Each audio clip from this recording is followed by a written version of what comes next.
Hello everyone, so welcome back to my channel. तो आज basically Saturday है, तो डेफिनेटली आज एक एजुकेशन रिलेटेड वीडियो इस चैनल पे अपलोड होती है। तो आज का सबसे इंपॉर्टेंट कॉन्सेप्ट है that is called fundamental analysis versus technical analysis. तो अगर तुम्हें अभी तक ये नहीं पता है कि फंडामेंटल एनालिसिस क्या होती है, टेक्निकल एनालिसिस क्या होती है, तो डेफिनेटली आज की वीडियो में मैं कंप्लीट डिस्कशन करने वाला हूँ कि फंडामेंटल एनालिसिस किसके लिए होती है, टेक्निकल एनालिसिस किसके लिए होती है।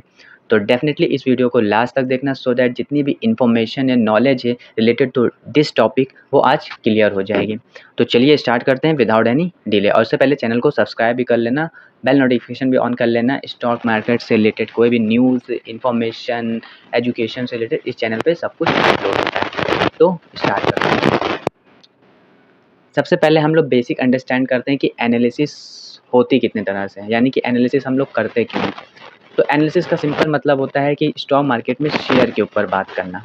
अब जब शेयर के ऊपर बात कर रहे हो तो यानी कि उस स्टॉक प्राइस के ऊपर बात कर रहे हो तो जो किसी कंपनी का होता है, तो उस स्टॉक प्राइस के एनालिसिस करने हम लोग दो तरीके से कर सकते हैं। तो एक होती है फंडामेंटल एनालिसिस, जहाँ हम लोग कंपनी का बैकग्राउंड देखते हैं, यानी कि पूरा पेपर वर्क अंडरस्टैंड करते हैं, कंपनी की पूरी नॉलेज लेते हैं, कंपनी करती क्या है, कंपनी का फाइनेंस कैसा है, कंपनी फ्यूचर ग्रोथ में कैसी दिखती है, कंपनी का सेक्टर कौन सा है, उसमें वो कैसा परफॉर्मेंस कर रही है।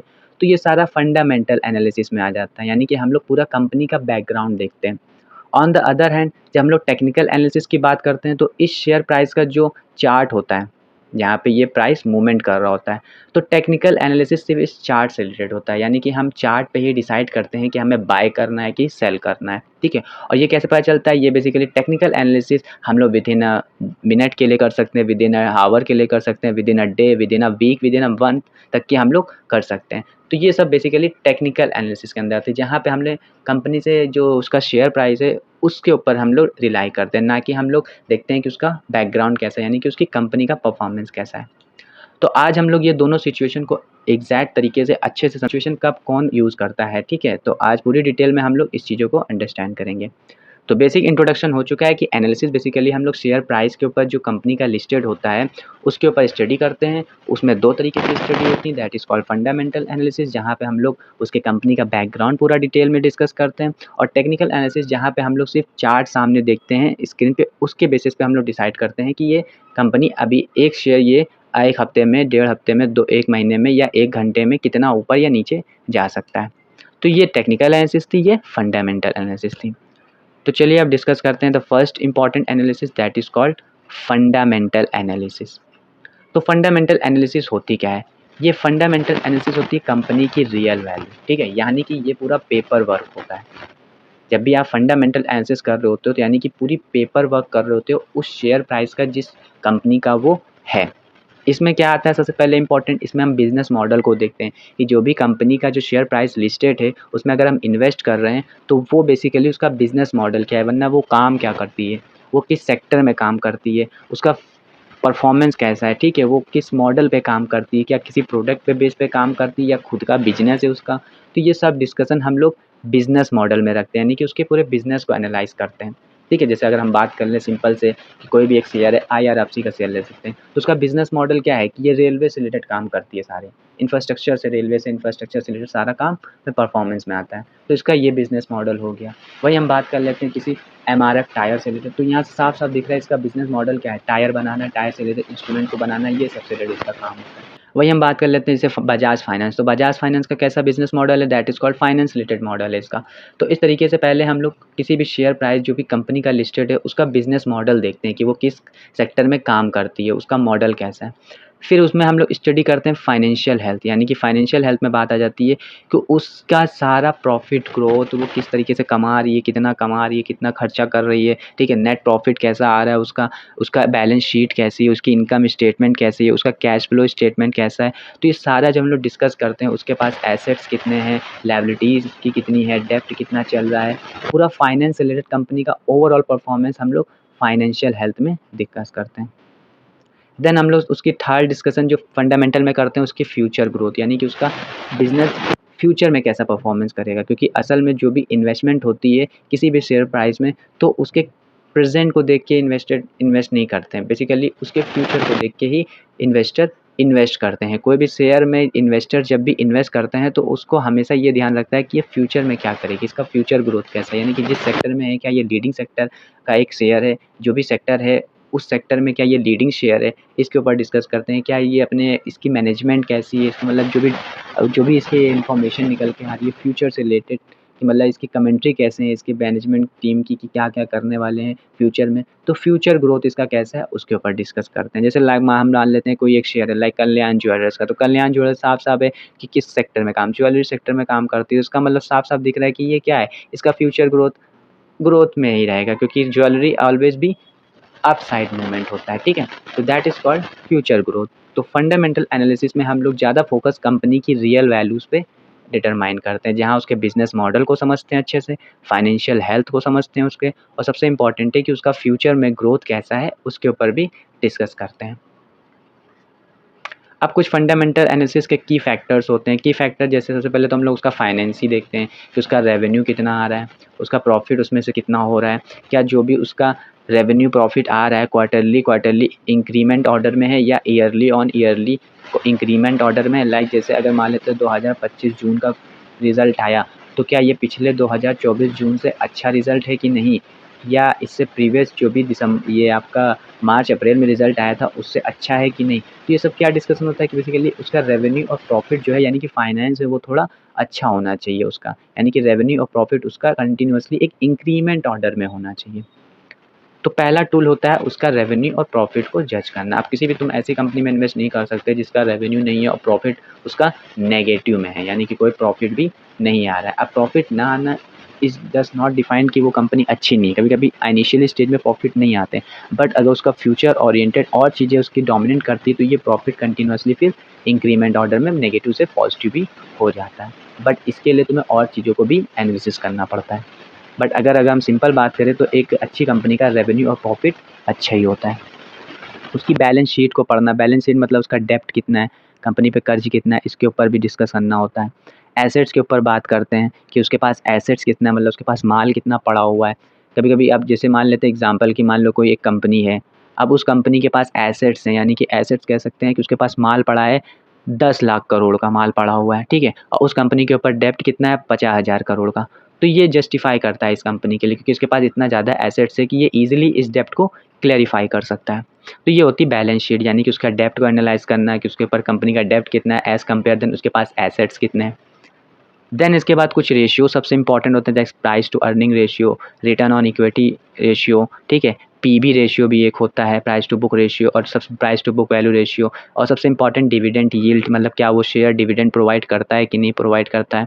तो इसके ऊपर भी हम लोग डिस्कस में करते हैं फंडामेंटल एनालिसिस के दौरान। तो 3 चीज़ समझ में आए कि फंडामेंटल एनालिसिस देखने से पहले, यानी कि कंपनी की रियल वैल्यू को समझ रहे हो, तो उसके लिए कंपनी का प्रॉफिट रेवेन्यू के ऊपर अच्छे से पता होना चाहिए तुमको। उसकी बैलेंस शीट आनी चाहिए कि उसका कैश फ्लो कितना है, ठीक है? उसके पास ऊपर डेब्ट कितना है, उसका एसेट कितना है उसके पास है, और सबसे इंपॉर्टेंट है कि उसके रेशियो को भी अच्छे से अंडरस्टैंड में लेना चाहिए। अब ये सब एक अलग टॉपिक है, उसका पीई क्या होता है, आरओई क्या होता है, ये अभी हम डिस्कस नहीं करते। हम सिंपल ये कह रहे हैं कि फंडामेंटल एनालिसिस में ये सब कॉन्सेप्ट आते हैं। और सबसे इम्पॉर्टेंट है कि इंडस्ट्री ग्रोथ कैसी है और मैनेजमेंट की क्वालिटी कैसी है, ये भी सबसे इम्पॉर्टेंट है। क्या वो जो शेयर है क्या वो उस सेक्टर में ग्रोथ दिखा रहा है कि नहीं दिखा रहा है, या उसकी जो मैनेजमेंट टीम है वो इतनी अच्छी क्वालिफाइड है, इतने अच्छी क्वालिफिकेशन है कि वो मैनेज कर पा रही है उस जिस कंपनी का है उस कंपनी को मैनेज कर पा रही है, उसको ग्रोथ की तरफ ले जा पा रही है। तो ये सारे आपके फंडामेंटल एनालिसिस के अंदर आते हैं। यानी कि सिंपल हम एक बातों में कहें तो फंडामेंटल एनालिसिस होता है किसी भी शेयर की इंट्रिंसिक वैल्यू को समझना। इंट्रिंसिक वैल्यू मतलब रियल वैल्यू को समझना। अब उसको तुम इन सब चीज़ों से समझ सकते हो, जैसे रेवेन्यू प्रॉफिट को देखना, यानी फाइनेंस को देखना, डेब्ट एसेट को देखना, उसके रेशियोज़ को देखना। अब ये रेशियो भी एक अलग तरह का टॉपिक है, इसको नहीं देखा पर इनको भी देखा जाता है। और इंडस्ट्री ग्रोथ को देखना, उसकी मैनेजमेंट की क्वालिटी कैसी है उसके ऊपर भी बात करना। तो ये पूरा फंडामेंटल एनालिसिस का डिस्कशन हम लोग ने कर लिया, जहाँ हम लोग ने समझा कि फंडामेंटल एनालिसिस में क्या-क्या फोकस में रहता है। तो ये 3 चीज़ फोकस में रहती है, बिज़नेस मॉडल कैसा है, फाइनेंशियल हेल्थ कैसी है और फ्यूचर में ग्रोथ कैसी है। कुछ की फैक्टर भी देखना होता है, रेवेन्यू, बैलेंस शीट, रेशियो और इंडस्ट्री का ग्रोथ।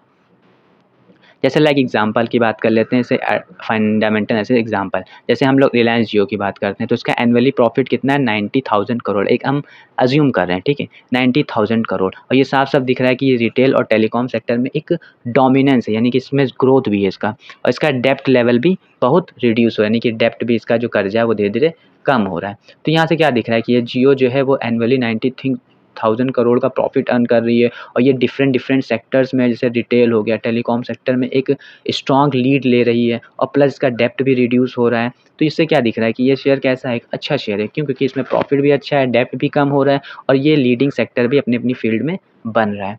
तो ये क्या हो गया, एक फंडा है। तो बेसिक अंडरस्टैंडिंग हो गई, बाकी फंडामेंटल एनालिसिस तो बहुत ही पेपर वर्क होती है। अब बात कर लेते हैं कि फंडामेंटल एनालिसिस आपकी पूरी हो गई, कैसे मतलब फंडामेंटल एनालिसिस करते हैं। नाउ डिस्कस करते हैं कि टेक्निकल एनालिसिस, यानी कि अब जब कभी अब फंडामेंटल एनालिसिस तो समझ में आ गया होगा, फंडामेंटल एनालिसिस कौन लोग करते हैं, इन्वेस्टर लोग करते हैं, ठीक है। फंडामेंटल एनालिसिस यही लोग करते हैं, क्यों? क्योंकि इनको कंपनी में इन्वेस्ट करना होता है, और इन्वेस्ट करने के लिए ये 10, 12, 15 साल के लिए करते हैं, ठीक है। लाइफ लॉन्ग भी करते हैं बहुत सारे, ठीक है। बट सबसे इम्पॉर्टेंट है कि ये जो इन्वेस्टिंग करते हैं वो एक फंडामेंटल एनालिसिस के बेसिस पे ही इन्वेस्ट करते हैं, ठीक है। जिसमें हम सारे की पॉइंट देख लिए कि क्या क्या चीज़ों में ये अपने की पॉइंट में रखते हैं जब भी आप एक शेयर की एनालिसिस करते हो on the behalf of fundamental analysis.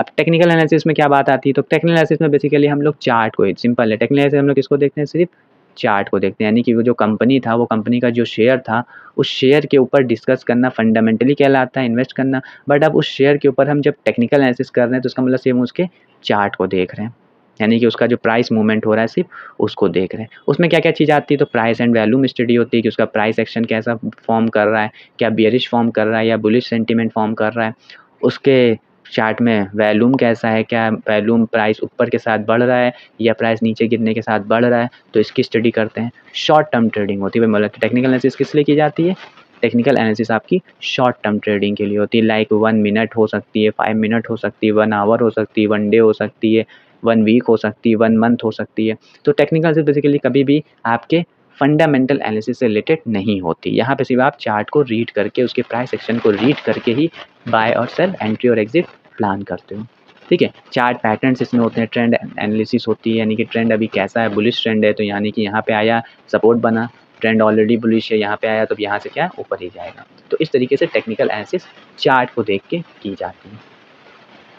तो ये बेसिकली सिखाते हैं कि price volume, short term trading, chart pattern और ट्रेंड एनालिसिस देखते हैं। अब इसमें भी कुछ टूल्स होते हैं कि टेक्निकल एनालिसिस, जैसे फंडामेंटल एनालिसिस देखने के टूल होते हैं, रेवेन्यू, रेशियोज, डेप्ट एसेट, फाइनेंस देखना, उसका क्वालिटी मैनेजमेंट देखना, ठीक है, मैनेजमेंट टीम देखना। वहीं जब टेक्निकल एनालिसिस बात करते हैं तो यहाँ पे भी कुछ टूल्स होते हैं जो हेल्प करते हैं टेक्निकल एनालिसिस को करने में, लाइक कैंडलस्टिक पैटर्न्स, जो भी डोजी बनना है, हैमर बन रहा है या एनगल्फिंग बन रहा है, ठीक है, या शूटिंग स्टार, जो भी तरह के कैंडलस्टिक पैटर्न होते हैं वो टेक्निकल एनालिसिस में बहुत ही इंपॉर्टेंट रोल प्ले करते हैं, क्योंकि कुछ candlestick pattern bullish candlestick pattern की कैटेगरी में आते हैं, कुछ टेक्निकल एनालिसिस में जो कुछ कैंडलस्टिक पैटर्न होते हैं वो बेयरिश कैटेगरी में आते हैं। तो इससे भी एक ट्रेडर को हेल्प मिल जाती है कि पता चला बुलिश अगर ये कैंडलस्टिक पैटर्न बन रहा है, यानी कि यहाँ से मार्केट ऊपर जा सकता है। अब ये यही देख के नहीं, बहुत चीज़ें देख के वो उस चीज़ को यहाँ पे एंट्री लेते हैं, ऐसा थोड़ी कि बस कैंडलस्टिक पैटर्न दिख गया तो यहाँ पे ट्रेड ले लेते हैं, और चीज़ें भी देखते हैं। तो सबसे इंपॉर्टेंट होता है कि कैंडलस्टिक पैटर्न को, अगर तुम्हें टेक्निकल एनालिसिस जाना है तो तुम्हें कैंडलस्टिक पैटर्न आना चाहिए, मूविंग एवरेजेस का कॉन्सेप्ट आना चाहिए, लाइक 50, 200, 100, ये सब मूविंग एवरेजेस जो होते हैं इनको भी ध्यान में रखना चाहिए, जो ऐसे दिखते हैं। अगर प्राइस इनके ऊपर जा रहा है तो एक शो करता है कि एक बुलिश ट्रेंड चल रहा है। दूसरा RSI, रिलेटिव स्ट्रेंथ को देखना होता है कि अगर ये ऊपर है तो ओवरबाउट है, नीचे है तो ओवरसोल्ड है, ठीक है। MACD को देखना होता है, MACD दिखाता है मोमेंटम, शॉर्ट टर्म में क्या मोमेंटम आ सकता है। सपोर्ट रेसिस्टेंस होता है कि अगर प्राइस बार बार एक ही जगह से वापस रिवर्स हो रहा है तो यानी कि ये सपोर्ट है, और एक जगह ऊपर से बार बार एक वही प्राइस नीचे आ रहा है तो इसका मतलब क्या, ये रेसिस्टेंस है। तो सपोर्ट रेसिस्टेंस ये सब देखना होता है। तो ओवरऑल टेक्निकल एनालिसिस में हमें ये सब देखना पड़ता है। तो आई थिंक अब तुम्हें समझ में आ चुका है कि फंडामेंटल एनालिसिस और टेक्निकल एनालिसिस में क्या इंपॉर्टेंट रोल होता है। तो फंडामेंटल एनालिसिस अब यहाँ से तुम ऑब्जर्व कर सकते हो कि ये इन्वेस्टर के लिए होती है, technical analysis is only for trader के लिए होती है, ठीक है, जिसमें ये सारे टूल्स होते हैं।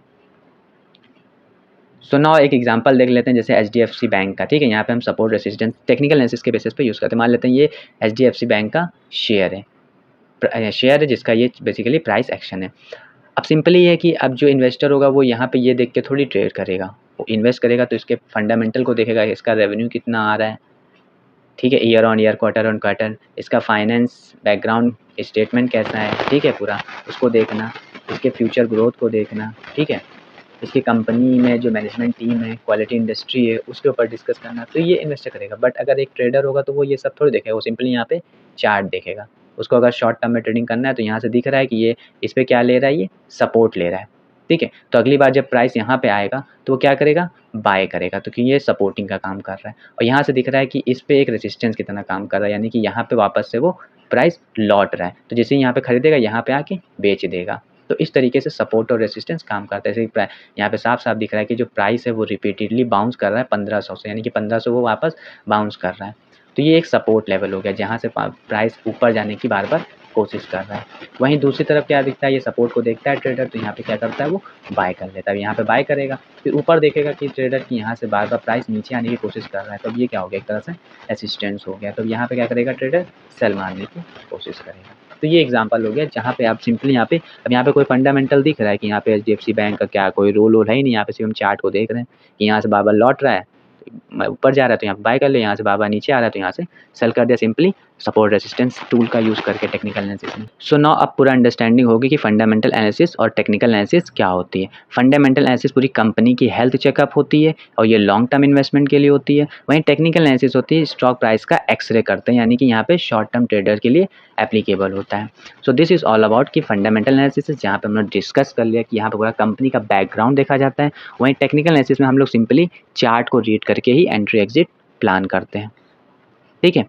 तो कब क्या यूज़ करना चाहिए, तो अगर लॉन्ग टर्म इन्वेस्टर हो तो हमेशा फंडामेंटल को प्रेफर करो, क्योंकि फंडामेंटल से आप कंपनी की इंट्रिंसिक वैल्यू यानी कि रियल वैल्यू को अंडरस्टैंड कर पाते हो। बट अगर आप डेली या वीकली ट्रेडर हो तो आप टेक्निकल फोकस करो, क्योंकि यहाँ पे आप शॉर्ट टर्म के लिए एक प्रॉफिट या बाय करना चाहते हो, बेसिकली उस बेसिस पे आप टेक्निकल फॉलो करते हो। तो अगर लॉन्ग टर्म इन्वेस्टर हो तो फंडामेंटल जाओ, डेली या वीकली हो तो आपको टेक्निकल देखना है, क्योंकि यहाँ पे आप सिर्फ चार्ट को रीड करके एंट्री एग्जिट प्लान कर रहे हो। और जो स्मार्ट इन्वेस्टर होते हैं वो दोनों करते हैं, ठीक है। स्मार्ट इन्वेस्टर शेयर को बाय भी करते हैं और कभी कभी उसमें ट्रेड भी परफॉर्म करते हैं, अगर उनका टेक्निकल नॉलेज भी अच्छा होता है। तो एक स्मार्ट इन्वेस्टर के पास फंडामेंटल नॉलेज और टेक्निकल नॉलेज दोनों होती हैं।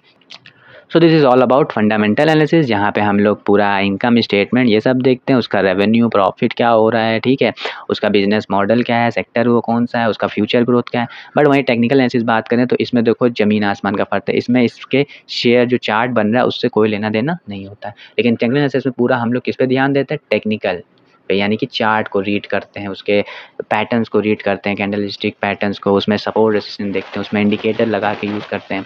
तो ये पूरा आपका चार्ट बेस्ड कॉन्सेप्ट होता है और ये पूरा कंपनी बेस्ड कॉन्सेप्ट होता है। So this is all about कि फंडामेंटल एनालिसिस क्या होती है और टेक्निकल एनालिसिस क्या होती है। सो होपफुली आज की वीडियो में कोई भी डाउट नहीं रहा होगा, और फंडामेंटल एनालिसिस स्टडी करते करते तुम्हें ये समझ में आ चुका है कि इन्वेस्टर कौन होते हैं, और टेक्निकल एनालिसिस को स्टडी करते करते तुम्हें ये समझ में आ चुका है कि ट्रेडर कौन होते हैं, ठीक है। तो अब तुम भी चूज़ कर सकते हो कि तुम किस टाइप के हो, क्या तुम शॉर्ट टर्म में बाय सेल करना पसंद करते हो या तुम लॉन्ग टर्म इन्वेस्टर पसंद करते हो, तो उस बेसिस पे तुम्हारी एनालिसिस भी होनी चाहिए। So this is all about today's video, जहाँ हम लोगों ने पूरा डिटेल में समझा कि फंडामेंटल एनालिसिस क्या होती है, टेक्निकल एनालिसिस क्या होती है। सो होपफुली ये वीडियो पसंद आएगी, अगर पसंद आई तो लाइक करना, शेयर करना और सब्सक्राइब भी करना। ऐसे ही हम लोग किसी और वीडियो में, नेक्स्ट वीडियो में कुछ और इंपॉर्टेंट कॉन्सेप्ट की बात करेंगे। कल संडे, कल एक और इंपॉर्टेंट लेक्चर आपको एजुकेशन से रिलेटेड अपलोड होगा इस चैनल पे, तो डेफिनेटली सब्सक्राइब कर लेना, फॉलो कर लेना। तो मिलते हैं नेक्स्ट वीडियो में, टिल देन बाय।